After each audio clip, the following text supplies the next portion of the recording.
Hello, this is Angelia with today's Bible reading. Today's reading comes from Genesis 9, the covenant of the rainbow. I love rainbows. I've always loved rainbows. When I was in middle school, I had like rainbow suspenders and a rainbow hat. And I love rainbows. And God blessed Noah and his sons and said to them, "Be fruitful and multiply and fill the earth." Like I said, on the Jewish side of my family, according to them and what I found in their genealogy charts, they can trace their genealogy all the way back, and they are one of the peoples who, did that. So,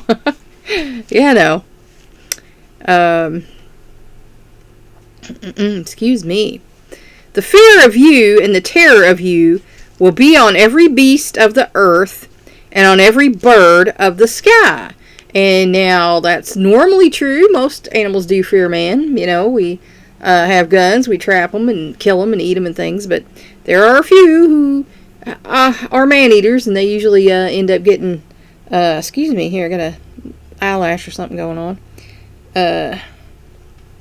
Ended for wanting to be a man-eater. With everything that creeps on the ground, and all the fish of the sea. Into your hand they are given. So, we can eat meat. It's been put down right here. Every moving thing that is alive shall be food for you. Right there. Everything that is alive shall be food for you. I give all to you, as I gave the green plant. So we're supposed to eat both. We're omnivores. If you look at our teeth, we're just like the bears, the raccoons, and possums. Their canines are a lot longer than ours, but we have all the teeth like they have. We're not an herbivore that just has the grinding teeth. We're not a carnivore that just has the big, huge fangs and the sharper ridges on our back teeth and everything to be chewing on meat. We're omnivores. That's that we're supposed to eat everything. Only you shall not eat flesh with its life, that is, its blood. So yes, we're not supposed to drink blood. So, if that's something you've been doing, stop. Surely I will require your life blood. From every beast I will require it. And from every man's brother I will require the life of man. So you're going to have to answer for the lives you took. And that's why, Native Americans, say a prayer and thank the spirit of the animal they took, and they thank Creator for this food. So, you need to eat in an honorable way, not be wasteful and gluttonous and, that sort of thing. My problem is not meat. My problem is bread. So that's my problem. Bready things, sweet things, that's my problem. Bread and sugar. Whoever sheds man's blood, by man his blood shall be shed. So, right there, that's the setup of your death penalty right there. For in the image of God, he made man. So, human beings are made in the image of God. So, when you kill another person, basically, you've kind of trespassed on God's turf. As for you, be fruitful and multiply. Populate the earth abundantly and multiply in it. Then God spoke to Noah and to his sons with him, saying, Now behold, I myself do establish my covenant with you, and with your descendants after you, and with everything, every living creature that is with you, the birds, the cattle, and every beast of the earth with you, all that comes out of the ark, even every beast of the earth. So God has promised this to all of them. And when I pray at night about asking for protection and everything, I include our pets, and if I had livestock, I'd probably include them too. But, that's something, if you haven't applied that in your prayer life, bless their little pets too. Our little pet is 13 years old, going on 14. He's got so much wrong with him, but he's still kicking. So, it may do some good. And my bird, you hear my bird back there. She's been around. They're only supposed to live 3 or 4 years. She's been around for going on 6 years. So, I establish my covenant with you, and all flesh shall never again be cut off by the water of the flood. Neither shall there be again a flood to destroy the earth. So that's God's promise. He's not going to flood us out ever again. God said, "This is the sign of the covenant which I am making between me and you and every living creature that is with you, for all successive generations. I set my bow in the cloud, and it shall be for a sign of a covenant between me and the earth." So when you see the rainbow, remember that he's telling you, I'm not going to flood you out. Storms aren't going to last forever.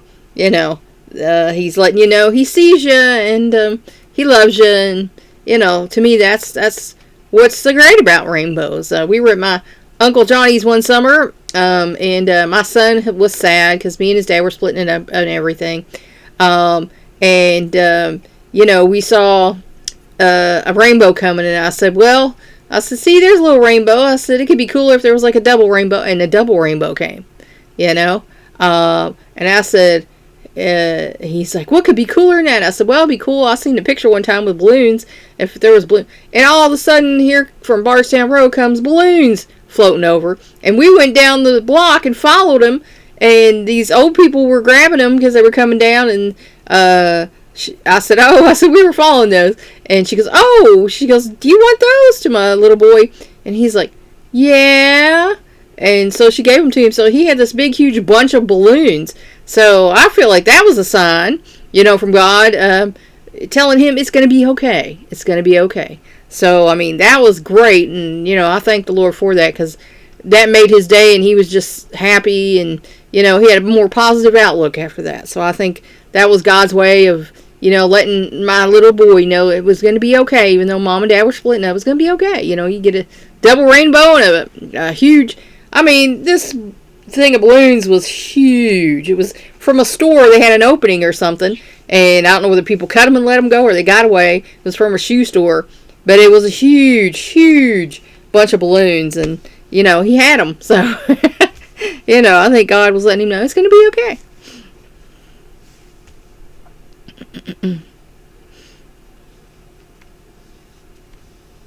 It shall come about, when I bring a cloud over the earth, that the bow will be seen in the cloud. And I will remember my covenant, which is between me and you and every living creature of all flesh. And never again shall the water become a flood to destroy all flesh. Now, are there floods? Yes, of course. There are natural disasters. There are floods and mudslides and, all this kind of thing. Hurricanes and things like that. But he's not going to destroy the whole earth again. When the bow is in the cloud, then I will look upon it, to remember the everlasting covenant between God and every living creature of all flesh that is on the earth. And God said to Noah, "This is the sign of the covenant which I have established between me and all flesh that is on the earth." Now the sons of Noah who came out of the ark were Shem and Ham and Japheth. And Ham was the father of Canaan. These three were the sons of Noah, and from these the whole earth was populated. And according to my ancestors, that Jewish side of my family is descended from Shem and Japheth. So, I don't know if you have any Jewish ancestry. You might want to check into that and see if they trace it back that far. Because, in the Bible here, all these people say, and so begat so-and-so and so. Well, yeah, that is boring to read, but, when they kept track of it like that, and you can find out who you came from like that, that's pretty cool, I think. Then Noah began farming and planted a vineyard. He drank of the wine and became drunk, and uncovered himself inside his tent. Ham, the father of Canaan, saw the nakedness of his father, and told his two brothers outside. Now, we know that's not something you should be doing. But Shem and Japheth took a garment and laid it upon both their shoulders and walked backwards and covered the nakedness of their father. And their faces were turned away so that they did not see their father's nakedness. And that was a very polite, nice thing for them to do. When Noah woke from his wine, he knew what his youngest son had done to him. So he said, "Cursed be Canaan, a servant of servants he shall be to his brothers." And that's the curse Noah put on Canaan. The people like to complain about stuff, but this goes all the way back to Noah. He also said, "Blessed be the Lord, the God of Shem, and let Canaan be his servant. May God enlarge Japheth, and let him dwell in the tents of Shem, and let Canaan be his servant." So Noah's the one that put that curse on Canaan, over there. So sorry about that, descendants of him. That's how that happened. Noah lived 350 years after the flood. So all the days of Noah were 950 years, and he died. And, that's a long time to be alive, 950 years. All right, let's see what our biblical scholars have to say about this. Blessed Noah. Be fruitful and multiply and fill the earth. God blessed Noah and recommissioned him to fill the earth. The fear of you. Man's relationship to the animals appears to have changed, in that man is free to eat animals for sustenance. Blood. Raw blood was not to be consumed as food. It symbolically represented life. To shed blood symbolically represented death. The blood of animals, representing their life, was not to be eaten. It was, in fact, that blood that God designed to be a covering for sin. Beast, man. Capital punishment was invoked upon every animal or man who took human life. So they agree with that. Clear New Testament support for this punishment. For in the image of God, the reason man could kill animals, but neither animals nor man could kill man, is because man alone was created in God's image. This is the first covenant God made with man, afterwards called the Noahic covenant. With you, with your descendants, with every living creature. The covenant with Noah included living creatures as was first promised in 6:19. By the water. The specific promise of this covenant, never to destroy the world again by water, was qualified by the means, for God has since promised to destroy the world by fire one day. The sign of the covenant. The rainbow is the perpetual symbolic reminder of this covenant promise, just as circumcision of all males would be for the Abrahamic covenant. I will remember. Not simple recognition, but God's commitment to keep the promise. The everlasting covenant. This covenant with Noah is the first of 5 divinely originated covenants in Scripture explicitly describing as everlasting. The other 4 include Abrahamic, priestly, Davidic, and New Testament. The term everlasting can mean either the end of time and or through eternity future. It never looks back to eternity past. Or of the 6 explicitly mentioned covenants of this kind in Scripture, only the Mosaic or Old Covenant was nullified. Ham was the father of Canaan. Canaan's offspring, the idolatrous enemies of Israel, whose land Abraham's descendants would later take, became a primary focus in chapter 10. This notation is important since Moses was writing the Pentateuch just before the Israelites took Canaan. From these whole earth, all men who have ever lived since the flood came from these three sons of Noah. The one man with whom all nations came is Adam through Noah. All physical characteristics of the whole race were present in the genetics of Noah, his sons, and their wives. Became drunk. Fermentation, which leads to drunkenness, may have been caused by changed ecological conditions as a result of the flood.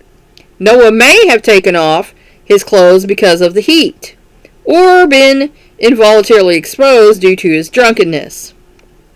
Saw the nakedness. There is no reasonable support for the notion that some perverse activity, in addition to seeing nakedness, occurred, but clearly the implication is that Ham looked with some sinful thought, if only for a while, until he left to inform his brothers. Perhaps he was glad to see his father's dignity and authority reduced to such weakness. He thought his brothers might share his feelings, so he eagerly told them.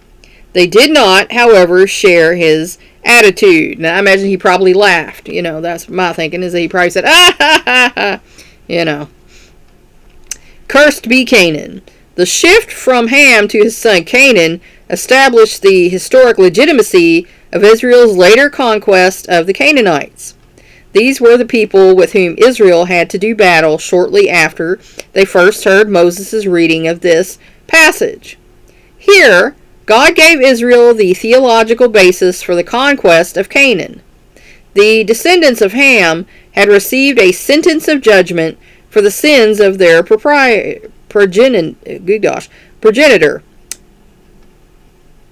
In 10:15 through 20, the descendants of Canaan are seen to be earlier inhabitants of the land later promised to Abraham. Let Canaan be his servant. Conquered peoples were called servants, even if they were not household or private slaves. Excuse me. Shem, the ancestor of Israel, and the other Semites were to be the masters of Ham's descendants, the Canaanites. The latter would give their land to the former. Dwell in tents. This means that spiritual blessings would come to the Japhethites through the God of Shem, and the line of Shem from which Messiah would come. The genealogy of Shem, Ham, and Japheth. Okay, let's look at our supporting scriptures. Genesis 17:7. I will establish my covenant between me and you and your descendants after you throughout their generations for an everlasting covenant, to be God of you and to your descendants after you. So God is saying, I am your God, and I'll be, your descendants' God too. And since we're all descended from these three folks, He is our God. So, Exodus 21:28. If an ox gores a man or a woman to death, the ox shall surely be stoned, and its flesh shall not be eaten. But the owner of the ox shall go unpunished. Because that's something there's a problem with today. With dogs that attack people and things. The owners get punished. Now, that might be because they didn't properly restrain the dog. But, again, people do stuff to dogs, throw sticks at them, rocks at them. Someone was back there and cut a chunk of hair out of my dog. And a guy down the street said, it's a Hispanic thing, it's a macho thing, where we're from, and he was a Mexican. He said, if a dog is vicious, you go in there with it and you grab a piece of hair and you cut it off, and that's, a macho thing. And I'm like, that's stupid. But my dog did bite someone, because when we took her to the vet the next time, and, her tooth had broken off, and he said, well, there's blood up in it, and we think she might have bit someone pretty good. And I'm like, well, good. They deserve to get bit pretty good, harassing my dog in its own yard, because we have a fence. We have a, big fence back there. So there's no reason for anybody to be in my yard. That's why we have the security cameras now.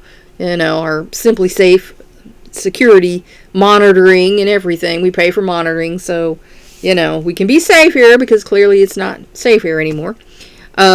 Leviticus 17, 11. I think that's 11, yes. For the life of the flesh is in the blood, and I have given it to you on the altar to make atonement for your souls. For it is the blood by reason of the life that makes atonement. And of course, we know he'll set up sacrifices, and then in the New Testament, the New Covenant is going to be Jesus' blood. So Jesus paid, for our sin offering once and for all. Numbers 25:10. Then the Lord spoke to Moses, saying, Phinehas, the son of Eleazar, the son of Aaron the priest, has turned away my wrath from the sons of Israel, in that he was jealous with my jealousy among them, so that I did not destroy the sons of Israel in my jealousy. Therefore say, Behold, I give him my covenant of peace, and it shall be for him and his descendants after him, a covenant of a perpetual priesthood, because he was jealous for his God, and made atonement for the sins of Israel. So, God established that the sons were going to be, his forever. So, we are. 2 Samuel 23:5. Truly is not my house so with God? For he has made an everlasting covenant with me, ordered in all things, and secured, for all my salvation and all my desire. Will he not indeed make it grow? And he will. You just have to ask. As Jesus said, you have not because you ask not. Jeremiah 32:40. I will make an everlasting covenant with them, that I will not turn away from them to do them good. And I will put the fear of me in their hearts, so that they will not turn away from me. So here God just says, he'll do you good. You just have to believe and ask. That's a pretty good deal, I think. John 19:11. Jesus answered, You would have no authority over me unless it had been given you from above. For this reason, he who delivered me to you has the greater sin. Because God let it happen. So, but the ones who did it, imagine they are answering for that. Acts 17. Let's see, where are we here? 17:26.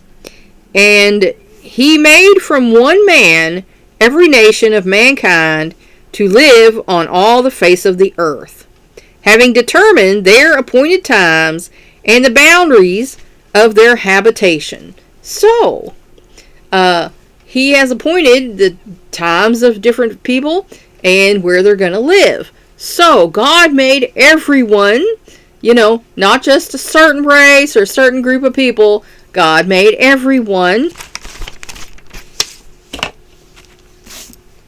Acts 23:11. If then I am a wrongdoer and have committed anything worthy of death, I do not refuse to die. But if none of those things is true of which these men accuse me, no one can hand me over to them. I appeal to Caesar. And of course that's, Paul. Again, if you appeal to God, what can humans do to you? And then that's the saying about, I don't fear men who can destroy the body. I fear God who can destroy the soul. People can do something to you. They can kill you, sure enough. But in the end, they're going to have to answer for that. And God is the keeper of your soul. Romans 13:4. For it is a minister of God to you for good. But if you do what is evil, be afraid, for it does not bear the sword for nothing. For it is a minister of God, an avenger who brings wrath on the one who practices evil. And that's talking about being subject to the government.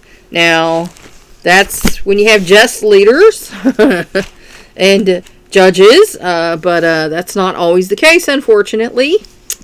2 Peter 3:10.